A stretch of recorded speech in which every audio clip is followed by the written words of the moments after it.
पुस्तक विमोचन पर आशीर्वाद देने आई। मैं सभी मंचासीन महानुभावों का हृदय से अभिवादन करती हूँ, प्रणाम करती हूँ और मैं खुश हूँ कि आपके सानिध्य में मुझे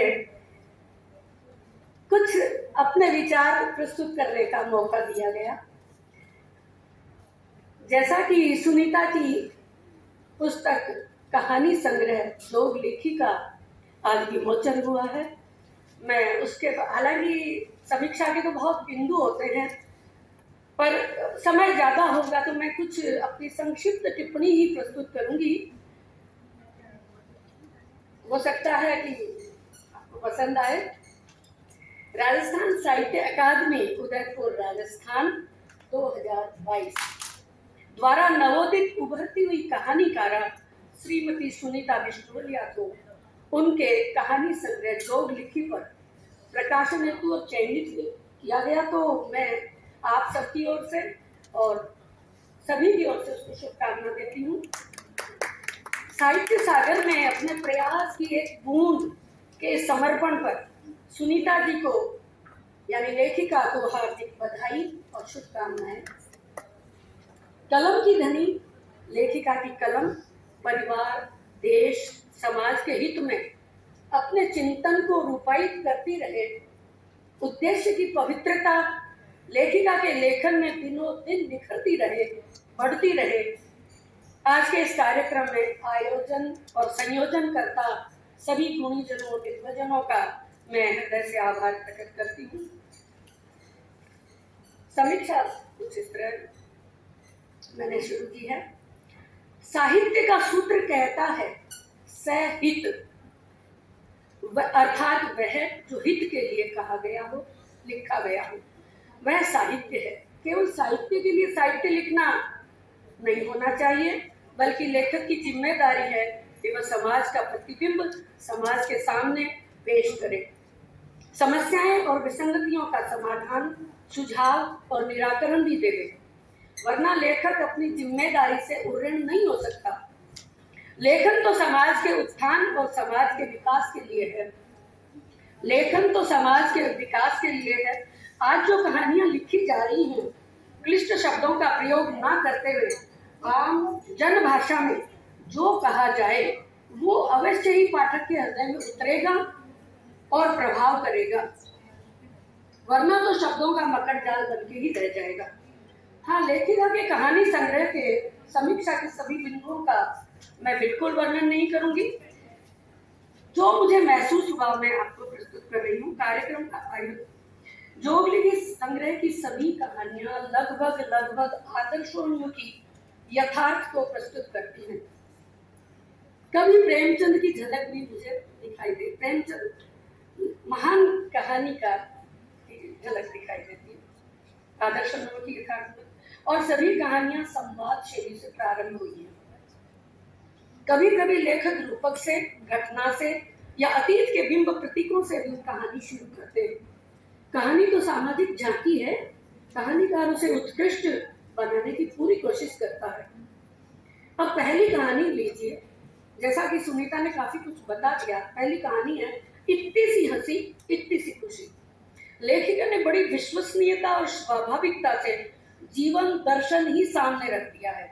संसार विविध है, प्रत्येक जीव अपनी कद्र चाहता है। लेखिका ने उस 27-28 साल दिव्यांग और मानसिक रूप से पिछड़ी हुई लड़की बाजी की अनुभूतियों को मानवीय संवेदना के बराबर लाने की कोशिश की है।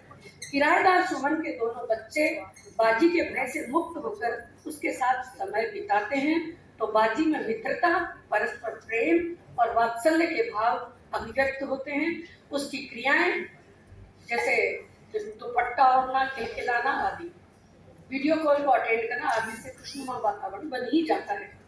कहानी पंजाबी परिवार की पृष्ठभूमि से उठी हुई है। बोलचाल की सहज भाषा बहुत ही प्रभावी है। पात्र बिल्कुल वातावरण के अनुकूल ही वेशभूषा और दिनचर्या जीने वाले हैं। वैसे यह कहानी किसी एक पात्र पर केंद्रित नहीं है, परंतु एक मानसिक अपंग को सहानुभूति और प्रेम किस कदर बदल देता है, तो सभी पात्रों का सहयोग इसमें दिखाई देता है। खूबसूरत रिश्तों की डोर से बंधी ये कहानी हृदय को अवश्य छू लेती है। प्यार व स्नेह भेदभाव कब मानते हैं, इतनी सी खुशी, इतनी सी हंसी अपना ले, जीवन में अपना ले। अब दूसरी कहानी, जुड़ी रहूं जड़ों से, जो एक मुस्लिम परिवार को केंद्र में रखकर गढ़ी गई है। मिस्टर अयूब खान, उनका पुत्र अमन, पुत्री शबनम और अम्मी तबस्सुम। तबस्सुम का पीहर पाकिस्तान रहा, जो अब अपनी बेटी का निकाह पाकिस्तान में रहने वाले बिलाल से करना चाहती है, परंतु वह बहुत भावुक है। यथार्थ से हम समझौता करने में बड़े अंतर हो जाते हैं। आखिर शबनम अपनी मम्मी से कह ही देती है, हमें बिलाल से निकाह करने में कोई दिक्कत नहीं, पर क्या उससे निकाह करके हम इंडिया में न्यूज चैनल में एंकरिंग जारी रख सकेंगे? अपना कैरियर बर्बाद करके हम पाकिस्तान जाएंगे नहीं, और क्या उसे मंजूर होगा हमारे साथ इंडिया रहना? अम्मी समझ जाती है, शबनम की जड़ें तो इंडिया में है, इसे जड़ों से नहीं उखाड़ा जा सकेगा। लेखिका ने अपने उत्कृष्ट सृजन और समय की गहराई को उतारा है। पात्रों का चरित्र आकलन प्रत्यक्ष शैली में हुआ है। शीर्षक बहुत ही व्यंजनापूर्ण है। भाषा में उर्दू की मिठास यहाँ वहाँ सब जगह दिखाई दे रही है, और भावाभिव्यक्ति में सहायक अंग्रेजी के शब्द भी रचे बसे हैं। कथानक का ताना बाना देश प्रेम की भावना और अपनी जड़ों से जुड़े रहना व्यंजना शक्ति का उत्तम उदाहरण है।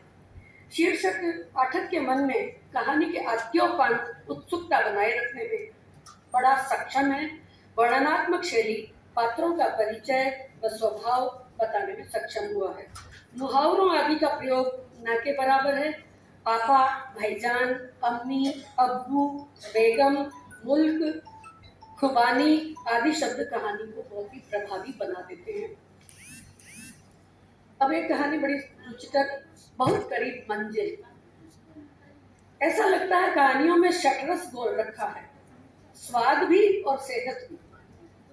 नई सदी की नई सोच की कहानी कही जा सकती है, जिसमें केवल वक्तों के और उपदेश ही नहीं है, बल्कि पात्रों की सहज दिनचर्या में संस्कारों की जीत होती हुई दिखाई देती है। लड़कियों को शिक्षा माता पिता की तरफ से सबसे बड़ा उपहार है, और वह उपहार प्राप्त किया है कहानी की बच्ची तारा ने। मध्यम वर्गीय परिवार की हुनरमंद लड़की, जो आज के इस चकाचौंध, झूठी सहानुभूति और अपरिपक्व उम्र के आकर्षण के कारण अपने विवेक की शिला से फिसल रही होती है, और खून में रचे बसे संस्कार उसे पुनः जागृत करते हैं, पुनः विवेक की जागृत हो जाता है। तारा का ऊहापोह, अंतर्द्वंद्व और इस उम्र की सहज अनुभूतियां बड़ी बारीकी से सुनीता जी ने चित्रण की है। तारा का अपनी मंजिल पाने के लिए घर से निकल जाने का पत्र लिख कर रखने, बहन चंदा, माँ व पिताजी का पत्र पढ़कर घबरा जाना, दादी और भाई नन्नू का नाटकीय रूप से तारा का उपस्थित देखना कहानी की चरम सीमा को अत्यंत रोचकता प्रदान करता है। तारा घर से भागी नहीं, बल्कि अपना स्वयं मूल्यांकन करके पापा के गले लग गई और बोली, आप लोग ही मेरे सपने हैं, आप हैं तो बहुत करीब है मेरी मंजिल, मैं भटक गई थी। सच, ऐसी कहानियां अवश्य ही प्रेरक होती हैं। आज की अधुनातन पीढ़ी जो सिक्के का सिर्फ एक ही पहलू देखना ही जीवन मानती है, तारा का चरित्र प्रभावित करता है। कथानक का स्वाभाविक कलेवर एक चित्रात्मक भाषा शैली का सहारा लेकर तारा के परिवार की सहज सुलभ दिनचर्या के बहुत सारे दर्शन कराता है। भाषा पात्रों के अनुकूल भावानुकूल है। शिल्प चातुर्य के नए घटक अवश्य ही लाती है लेखिका। कहानी के केंद्र में तारा के चरित्र को प्रधानता दी गई है। दादी व माता पिता की जागरूकता से बेमेल विवाह होते होते रुक जाता है। परिवार को प्रोटेक्शन, प्यार, सहानुभूति परिवार की मिलनी ही चाहिए इस उम्र के भावुक किरदारों को। सो इस कहानी में खूब निभाया गया है। पात्रों का चरित्र चित्रण बहुत ही पारदर्शी है, कहीं भी उलझाव या खिंचाव नहीं है। सीधा सरल संस्कारी परिवार और सपनों को पूरा करने की उम्मीद से छोड़। अब थोड़ी सी कहानी बहुत संक्षिप्त बताऊंगी। नहीं, आपने झरोखा खोल दिया है, पाठक यदि कुछ पढ़ेंगे हाँ बहुत ज्यादा नहीं, बस हाँ, बिल्कुल बिल्कुल, मैं बिल्कुल आपका मंतव्य समझ गई और कहानी का नाम बताते हुए मैं इससे शुरू करती हूँ।